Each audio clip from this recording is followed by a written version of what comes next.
Good evening, I am Michael Pierre. And I am Soanna Gordon. And together we bring you the EmoNews package for Monday, 20th of July, 2026. In the headlines this evening: ferry carrying 116 passengers capsizes off Guyana. Gute Dominic one-pot friendly competition draws crowd in Layu. Nature Island Innovators Robotics Camp end on a high note. 3 dead, 1 missing after boat collision off St. Lucia. And in sports, Spain crowned the FIFA World Cup 2026 champions. Stay tuned. The details of these stories and more coming up next.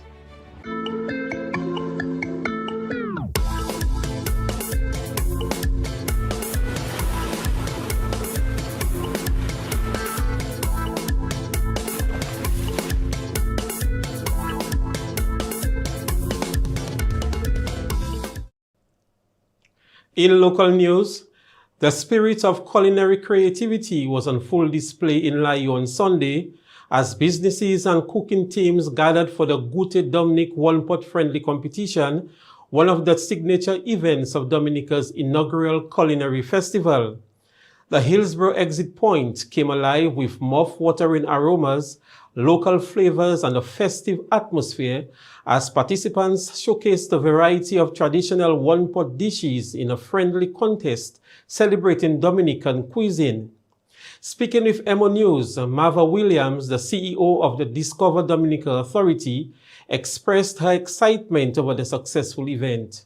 She described the competition as a fantastic start to the restaurant week and said it highlights the island's rich culinary heritage while encouraging both residents and visitors to explore Dominica's unique flavors.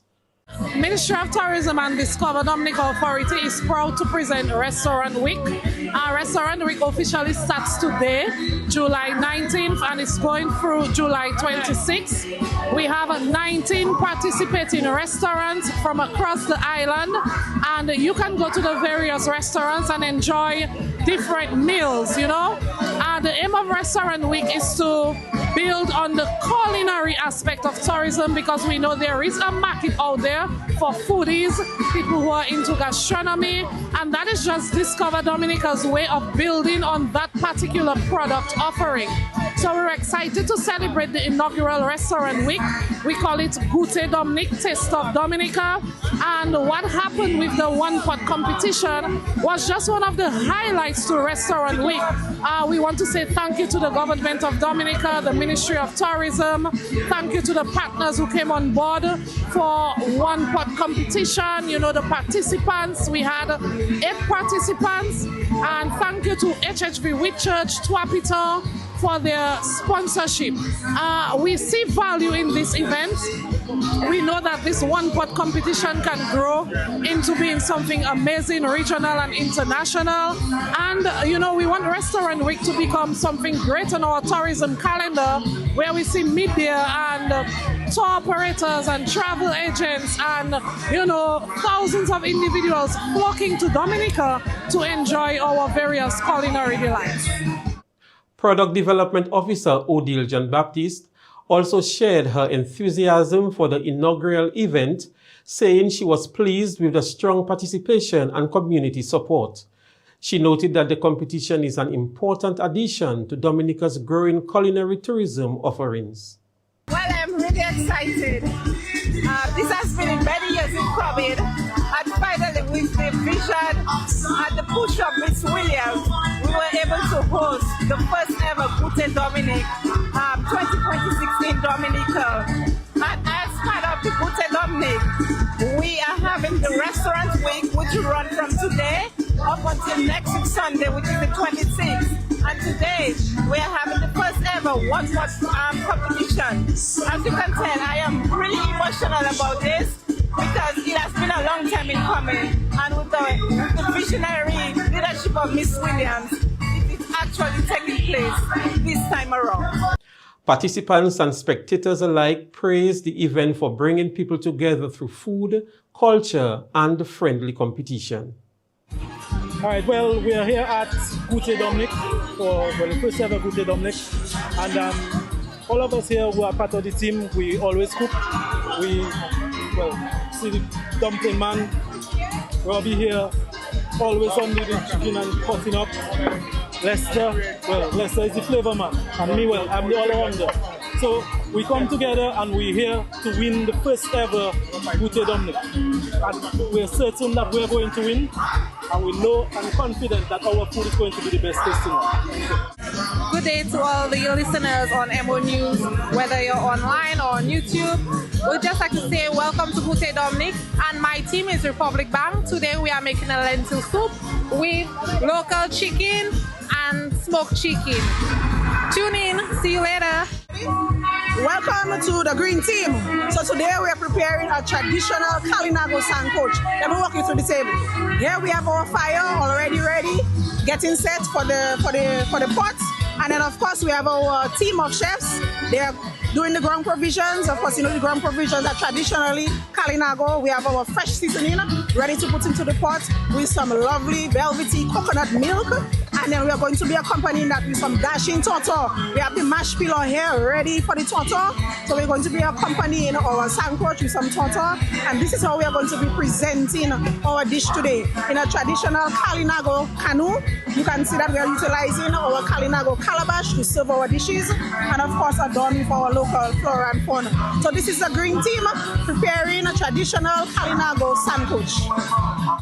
At the end of the competition, top honors went to the team that impressed the judges with their plant-based one-pot dish, earning the title of champions in the inaugural Gute Dominic one-pot friendly competition. The event forms part of the Gute Dominic 2026, a week-long celebration of Dominican cuisine featuring a restaurant week and other activities designed to showcase the island's vibrant food culture. The Nature Island Innovators Robotics Camp came to a successful close at the Portsmouth Secondary School, marking the end of an engaging program that introduced young people to robotics, coding, and innovation. The closing ceremony celebrated the participants' achievements and highlighted the importance of equipping the nation's youth with science, technology, and problem-solving skills for the future. Speaking at the ceremony, Kerry and Remy, representing the Duke of Edinburgh's International Award, explained how the robotics camp came to fruition. She noted that the initiative was created to inspire young minds, expose the students to emerging technologies, and encourage creativity through hands-on learning. For those of us who do not know about the Duke of Edinburgh Award, it is a youth-oriented training program available to young people aged 14 to 24 years. It revolves around four main concepts of skills development, physical recreation, community service, and adventurous journey. It is designed to promote self-development through a series of activities, completing over a set period of time and equipping young people for life, regardless of their background, cultural, physical abilities, skills, and their interests. The award awards young persons with 3 types of awards at 3 levels: bronze, silver, and gold. This year, we are pleased to collaborate with Innovate My World to launch an exciting new initiative, the Nature Islands Innovators Robotic Camp, under the theme, From Island Imagination to Real World Solution. This camp ran from the 13th of July to today, the 18th of July, 2026, and was hosted here at the Portsmouth Secondary School. In February 2026, the PRO and Youth Development Division representative on the award executive, Ms. Lilia Durand, was approached by Innovate My World as it regards the hosting of a robotic training for young people. After much deliberation, countless meetings and numerous emails, we finally settled on a residential camp at Portsmouth, which would allow for more productive hours learning robotics and developing human and social skills. Delivering the feature address, Nichols Dennis underscored the importance of innovation in today's rapidly changing world. He encouraged students to embrace technology and continue developing their skills, noting that programs such as the Robotic Camp help build critical thinking, teamwork, creativity, and confidence while preparing young people for future careers. The theme of which I've been told at this camp is from island imagination to real-world solutions, and I believe that theme carries an important message. Innovation does not have to begin in a large technology company, a major city, or another country. It can be right here in Dominica. It can begin in your school, your village, your home, or with an idea that you wrote in a notebook and initially thought was too small to matter. This camp is giving you exposure to robotics, coding, creativity, teamwork, entrepreneurship, and practical problem solving.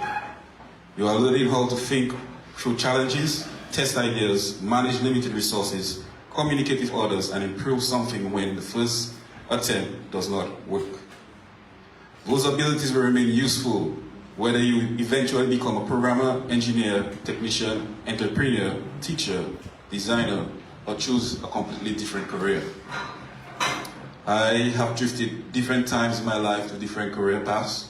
I've done in broadcast and telecommunications. I've worked in TV and radio broadcasting platforms. I've also done a lot of contract work for locally and international companies. But I'm saying this as over the years, these abilities will, over the years I have worked with various application frameworks, to name a few: HTML, CSS, PHP, JavaScript, React, and several web applications. Some of those names may already be familiar to some of you who do any type of development in school, while others may sound completely new. However, knowing the name of a programming language is not the same as knowing how to solve a problem. A person can memorize many commands and still struggle to create something useful, while another person may understand only the fundamentals of a language. But a person who understands the structure of a system, knows how to research, and is willing to test different approaches, they may successfully complete their project at that time. The week-long camp also made a lasting impact on its participants, many of whom described the experience as educational, inspiring, and fun. They spoke about the new skills they gained, the friendship they formed, and how the program has sparked a greater interest in robotics, coding, and technology. Let's hear from some of the participants.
Organizers expressed satisfaction with the success of the camp and thanked the students, facilitators, sponsors, and partners for helping to make the inaugural Nature Island Innovators Robotic Camp a memorable and rewarding experience.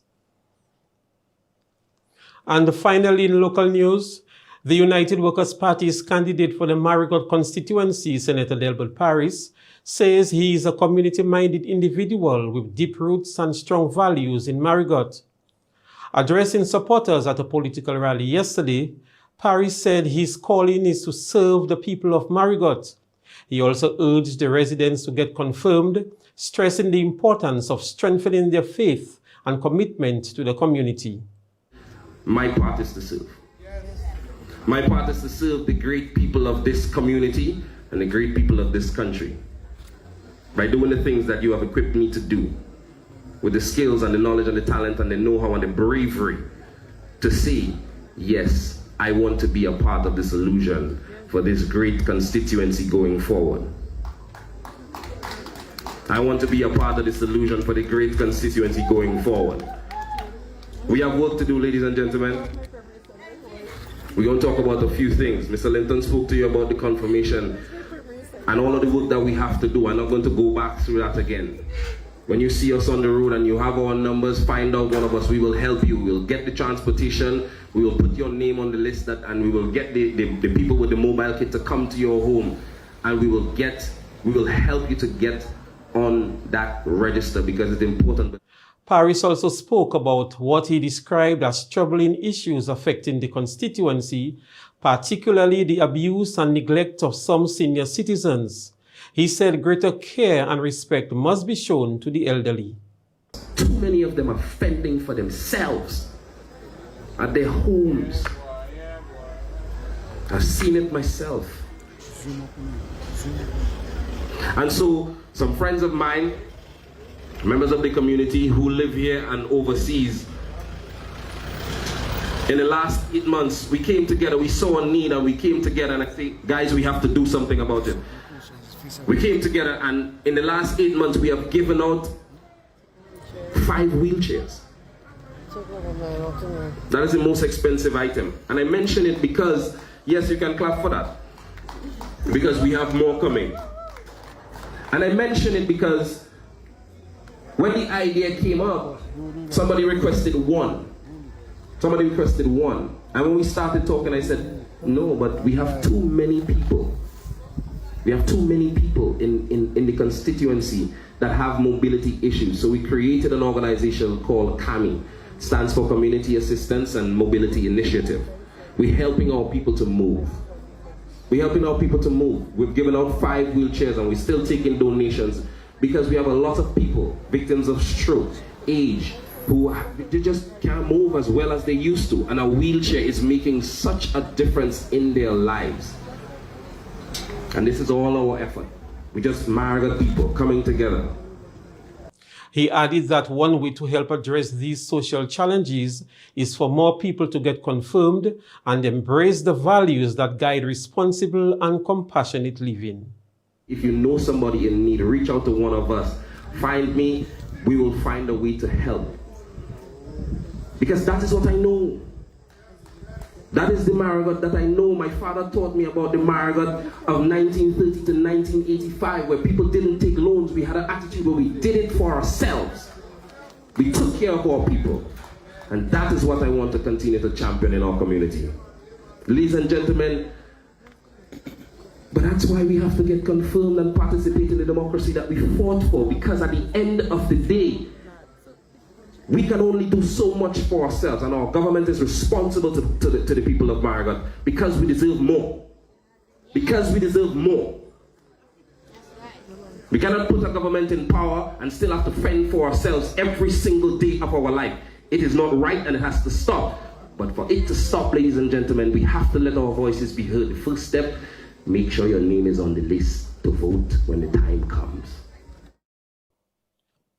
In regional news, a major search and rescue operation is underway in Guyana after the passenger ferry MV Barima capsized late Saturday while traveling from Georgetown to Port Katuma.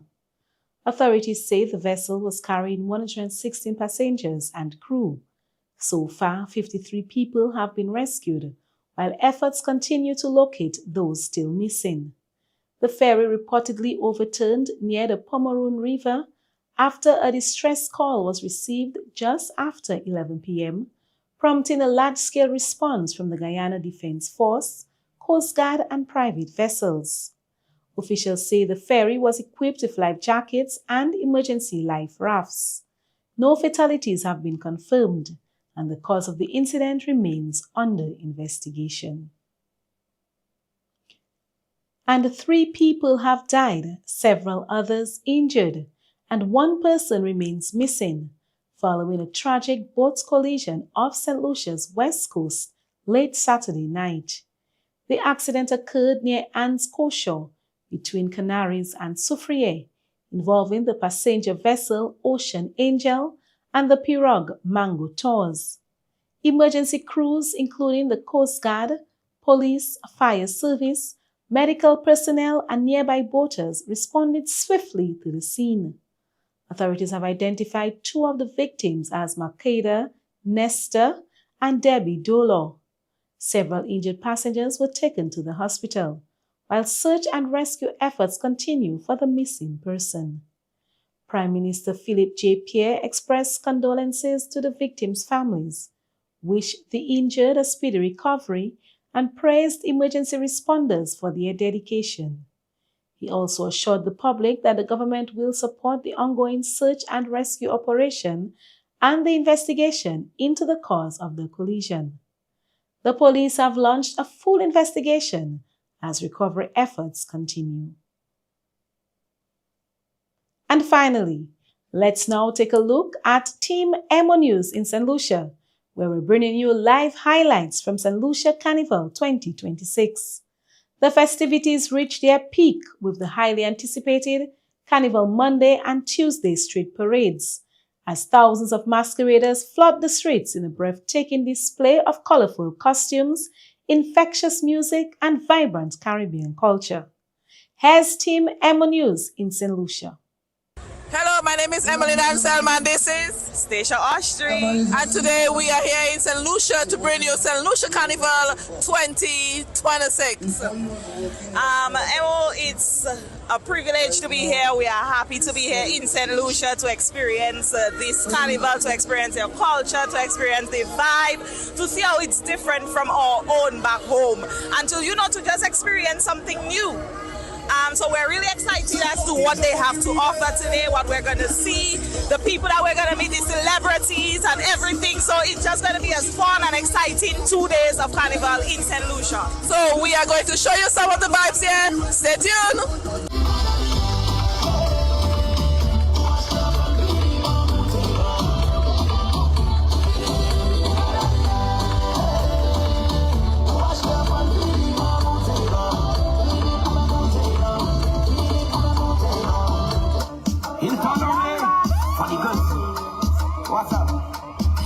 We love you, St. Lucia.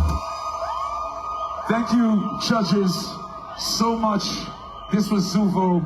It was my pleasure. Respect to all of the bands in Paradise. We love you. This was Zuvo. In international news, Andy Burnham has pledged to restore stability and make politics work better in his first speech as the United Kingdom's 7th Prime Minister in a decade. Burnham also vowed to end rough sleeping and uphold the country's defense commitments. He is expected to announce his new cabinet after being invited by King Charles III to form a government. Meanwhile, Reform UK leader Nigel Farage has called for a general election, arguing that Burnham should not introduce major political reforms without first receiving a public mandate. And finally, on the international news, Trump said on Friday that he is holding Canada responsible for wildfire smoke hovering over much of the Midwest and the eastern United States, and vowed to call Prime Minister Mark Carney to find out what they are doing about it. He suggested that the cost of dealing with pollution from the fires that continue to blanket large swaths of the U.S. on Saturday could be added to the tariffs that Canada is already paying. We are holding Canada responsible for the fact that they are not properly maintaining the forest and brush therein, and the United States is being unnecessarily invaded by filthy, polluted, and unhealthy air the quality of which is dangerous and totally unacceptable, Trump wrote in a Truth Social post. The leader of Canada's Ontario province on Saturday lashed out at President Donald Trump over his threat to add the cost of pollution from the country's wildfires to U.S. tariffs. Here's what the mayor of Ontario had to say. We Canadians love Americans, but to make the comments they did through the administration, unacceptable, absolutely unacceptable. We're trying to get through this. And maybe, I got an idea for President Trump. Why don't you get rid of the softwood lumber tariffs? Because 33% of the lumber that you use in your building, guess what? It comes from Canada.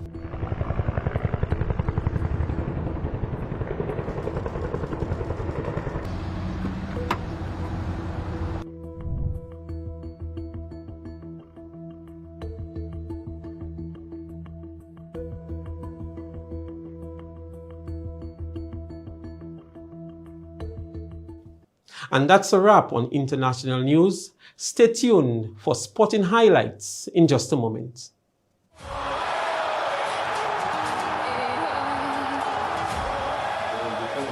Coming up on the outside.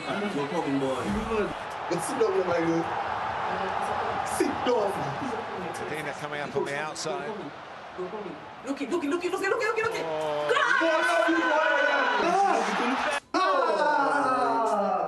No way.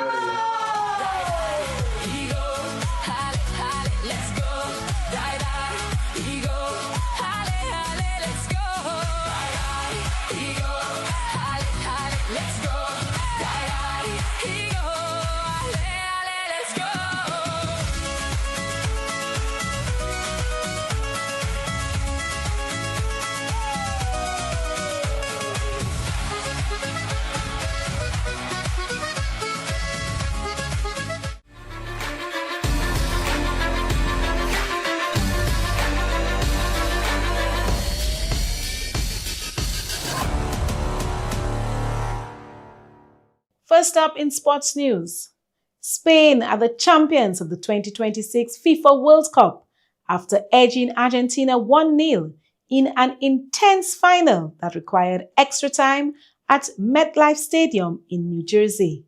Substitute Ferran Torres scored the decisive goal in the 106th minute, ending a tense deadlock and securing Spain's second FIFA World Cup title. The victory also makes Spain the first nation to simultaneously hold both the men's and women's FIFA World Cup crowns. The match marked what is widely expected to be Lionel Messi's final World Cup appearance. Despite a determined effort from Argentina, Spain's disciplined defense held firm to seal the historic victory. Midfielder Rodri was named the tournament's Golden Ball winner as the competition's best player. The final was witnessed by more than 80,000 spectators and featured FIFA's first ever World Cup halftime show, bringing together football and entertainment on one of the sport's biggest stages.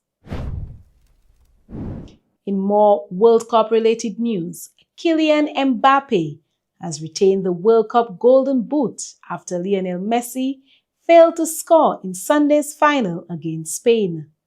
The France and Real Madrid striker scored twice against England in a 6-4 defeat in the third-place playoff Saturday to take his total for the tournament to 10, and he becomes the first player to win the Golden Boot in 2 World Cups, in 2022 and now 2026. Mbappe saw off competition from Argentina's Messi, 8 goals, Norway's Haaland, 7, England's Bellingham, 7, and Harry Kane, 6, and France, Ousmane Dembele, 6. Mbappe won the Golden Boot 4 years ago with a hat-trick in the final against Argentina. Meanwhile, Spain's Unai Simón took home the Golden Glove, having conceded 1 goal in 7 games. Congratulations are in order for both Simón and Mbappe. Young netballers from across Dominica came together on Friday as the Sports Division's Summer Junior Netball Coaching Program continued with a joint training session at the Winter Park Stadium forecourt.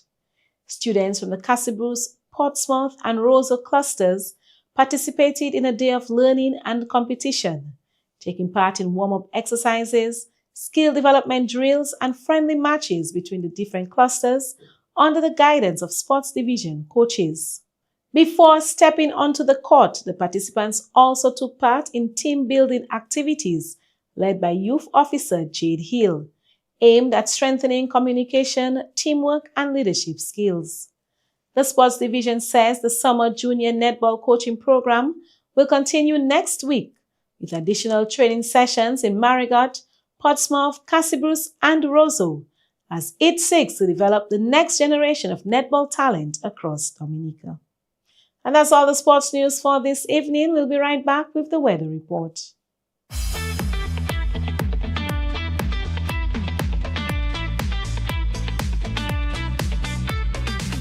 Hello, good day, and welcome to our weather broadcast for today, Monday, July 20th. I am your presenter, Annie Corretto Joseph. Let's begin with the surface analysis. Currently, the National Hurricane Center, they are monitoring 2 tropical waves, one in the Eastern Atlantic, which just left Africa, and there's one in the Central Atlantic. Now, let's take a look at the satellite imagery associated with these waves. And here we can see this area of cloudiness associated with this wave which just left the coast of Africa.